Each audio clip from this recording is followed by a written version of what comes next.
Buenas tardes, mi nombre es Becerra Yubeli, estudiante de tercer año de Derecho en la Universidad Fermín Toro. Ahora bien, cumpliendo con la tercera actividad asignada de la materia de legislación penal especial impartida por el profesor Johnny Angulo, yo les voy a hablar referente a lo contemplado en la ley orgánica sobre el derecho de la mujer a una vida libre de violencia.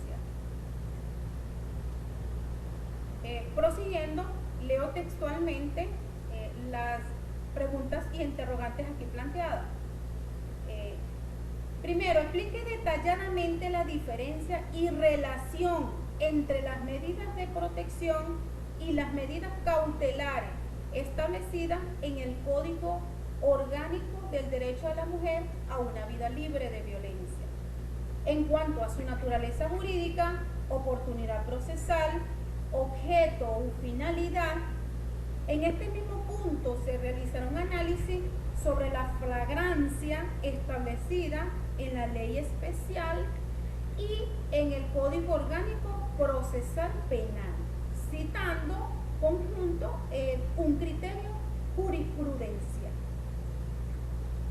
En cuanto a las diferencias y relación entre las medidas de protección y las medidas cautelares establecidas acá en el Código Orgánico sobre el Derecho de la Mujer a una vida libre de violencia, primero y principal, las medidas de protección están establecidas en el artículo 87 de dicha ley, donde se especifica o está establecida las medidas de protección y de seguridad, en las cuales, bueno, puedo decir también, en las medidas cautelares se encuentran, están tipificadas también establecidas en el artículo 92 de dicha ley, en las cuales algunas de las diferencias que pudiera yo nombrar acá, primero, las medidas de protección no es obligante. ¿Por qué? No es obligante porque esto es más bien para la capacitación o es una asesoría que se le da a la persona que es agredida en cualquiera de sus formas. Y esta construye, por supuesto, se le da el derecho para que ellas puedan conocer todo y cada uno de sus derechos, para la instrucción de su patrimonio, para que pueda tener una protección sobre los bienes y las cosas que tenga ella en sí.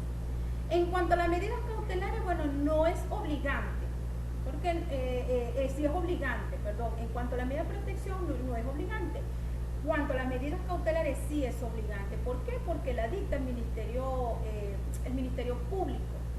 En cuanto a las medidas de protección, bueno, esta no se activa el Ministerio Público, es solamente es de seguridad. En cuanto a las medidas cautelares, pues sí, en esta sí, para que pueda proceder, más, el Ministerio Público tiene que haber la denuncia, tiene que estar la denuncia procedida. Y por supuesto, en las medidas cautelares se activa un tribunal. En cuanto a la relación que puedo decir entre estas dos medidas de seguridad, primero, las dos son penas preventivas. Y segunda, como todas y cada una de ellas, en la de protección y cautelares, son medidas de protección y de seguridad, por supuesto, para proteger a la mujer que es víctima de violencia.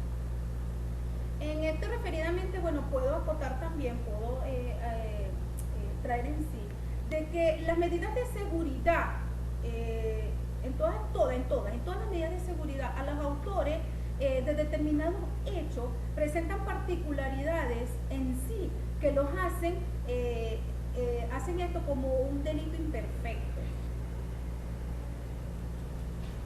el cual puedo decir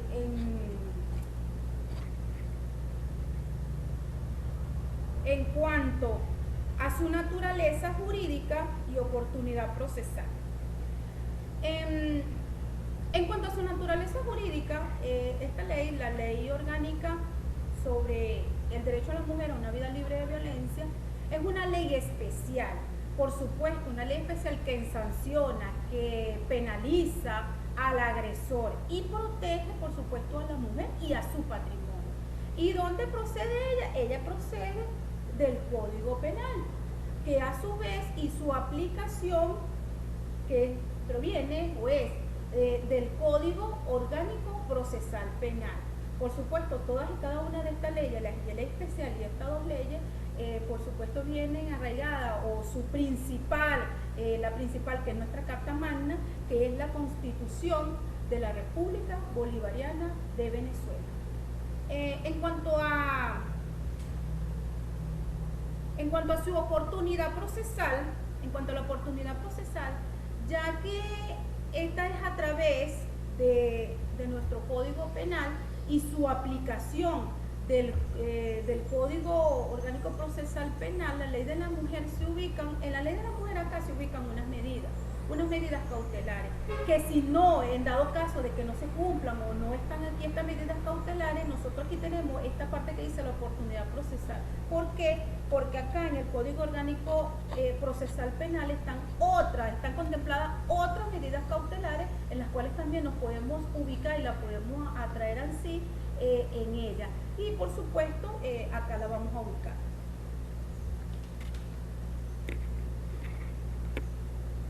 En cuanto a su objeto y finalidad, en cuanto a su objeto, las medidas de seguridad poseen como objeto fundamental la prevención de un hecho punible que pudiera cometerse a futuro, que se pueda cometer a futuro. Y esta ley, esta ley como tal, la Ley Orgánica sobre el Derecho de la Mujer a una Vida Libre de Violencia, tiene por objeto garantizar y promover el derecho de las mujeres a una vida libre de violencia, creando por supuesto condiciones. ¿Para qué? Para que se pueda prevenir, atender, sancionar, erradicar la violencia contra la mujer en cualquiera de sus manifestaciones o ámbitos, independientemente de cuál sea. En cuanto a su finalidad, su finalidad principal es fortalecer el marco penal y procesal vigente. ¿Para qué? Para asegurar la protección integral de las mujeres víctimas de violencia, por supuesto, a través de las instancias jurisdiccionales.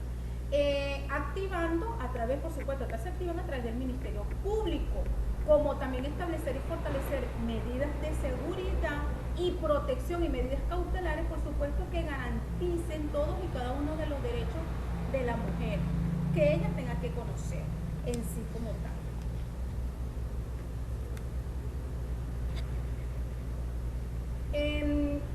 Siguientemente,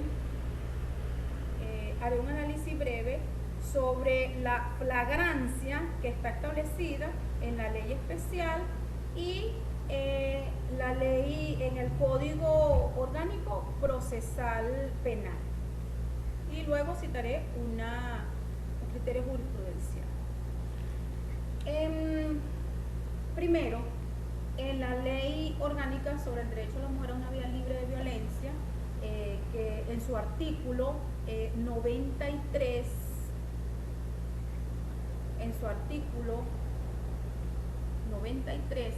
define el delito de flagrancia. Esta ley la define como aquel que se está cometiendo. En sí, vamos a hablar así, voy a decir en general. En general, el concepto flagrancia o flagrante significa la forma que se hace referencia a un delito que se está ejecutando. Ahora bien, en esta ley, en su artículo 93, ellos lo definen como aquel que se está cometiendo o aquel que acaba de cometerse. También que se sorprenda, a poco de haberse cometido en el lugar o cerca del lugar donde se cometió el hecho. Y esta ley define a la persona que cometió la agresión, o sea, lo define como agresor. También se toma como flagrante si está siendo perseguido, ya sea por la pareja, la ex esposa, sea por alguna autoridad o por alguna particular. Y por supuesto, también a través de algunas llamadas telefónicas que le hayan llegado, correo electrónico, entre otras. Ella también establece que la autoridad o un particular puede hacer la aprehensión del agresor. Y si lo hace, este debe de entregarlo a la autoridad más cercana que esté en el sitio de donde fue aprendido, tiene que llevarlo o entregarlo dentro de un lapso que no exceda las 12 horas. Y por supuesto, se entenderá también que acaba de cometerse si la víctima denuncia el hecho, denuncia su agresión dentro de las 24 horas siguientes a la violencia que haya sufrido.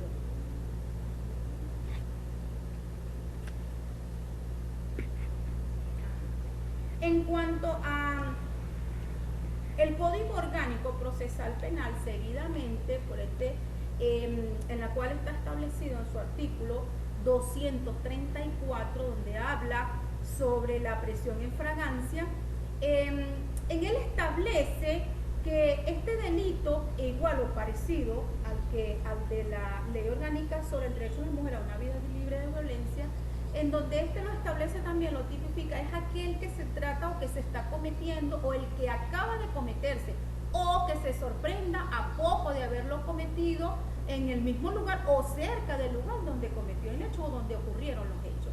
Y lo define la persona que fue, que hizo o que tuvo la conducta violencia, en el Código Orgánico Procesal Penal lo define como sospechoso o sospechosa. En cambio, en la ley orgánica se le llama agresor. En cuanto a siguiendo, también en el Código Orgánico Procesal Penal dice que también se tomará en fragancia en cuanto si está siendo perseguido también, igual se está perseguido por la autoridad, por la que fue víctima, por el público, y por supuesto que se agarre con cualquier arma u objeto contundente que pruebe, por supuesto, que fue él o fue ella quien cometió ese hecho ocurrido. También después, igual que la otra ley, un particular también puede hacer la aprehensión y tiene que entregarlo a la autoridad más cercana dentro de las 12 horas siguientes de la aprehensión. En este artículo también hace referencia si es sospechoso o sospechosa, o por ejemplo, vamos a decirlo así, que pertenece al círculo laboral o que trabaja en el Estado. Porque aquí sí, en el Código Orgánico Procesal Penal, porque dice que la aprehensión que se le haga, por lo menos en relación a un diputado, una diputada o cualquiera del Consejo Legislativo del Estado, ya que esto tiene inmunidad y por supuesto el Estado ahí los agarrará y verá qué sanciones le impondrán. Ellos de ahí se harán cargo de esta parte. Y por supuesto también este artículo establece de que habla que estableciendo seguidamente el Estado, que el Estado va a proteger a las personas o las personas que colaboren con la presión del mismo, porque ya como pertenece a un ente del Estado, es una autoridad máxima, hay que tenerle protección a las personas que retengan a este tipo de trabajadores que trabajan en el Estado. En cuanto a la citación de la sentencia, voy a citar la jurisprudencia, la sentencia número 404 del Tribunal Supremo de Justicia, Sala de Casación Penal del 19 de noviembre del 2013, en las cuales acá yo tomé esta jurisprudencia porque en este caso en particular, ¿qué pasó aquí? Hubo hay una discusión en la cual un señor agrede o arremete o procede a darle un golpe a una mujer en el estómago, a una mujer. Claro, ahí le está haciendo un acto de violencia, en los cuales, por supuesto, casualmente, los patrullajes, andaban una patrulla, los policías, y lo agarraron en flagrancia, en cuales justamente cuando agrede a la señora, viene el ente policial y lo aprende. Y por supuesto lo llevan a la delegación más cercana, en las cuales también la señora andaba con su hijo, que también fue agredido, y los tres fueron llevados a la comisaría. ¿Por qué? Porque uno es el agresor y el otro fueron por víctima, que es la señora y el señor. ¿Qué es lo que pasa aquí con esta sentencia? Bueno, que aquí como lo fue agarrado la persona o el agresor en flagrancia, porque estaba cometiendo el hecho en el momento, y aquí se le va a imputar la violencia física, ya que a la señora, bueno, le dio una patada y ella tuvo serias consecuencias a raíz de esto. Y por supuesto, bueno, aquí ya viene relatando la sentencia, se remitieron a las pruebas y todo el proceso, las fases que se tenía que proceder para tal fin y bueno, llegar a la conclusión, en las cuales fue violencia física. Gracias por su atención.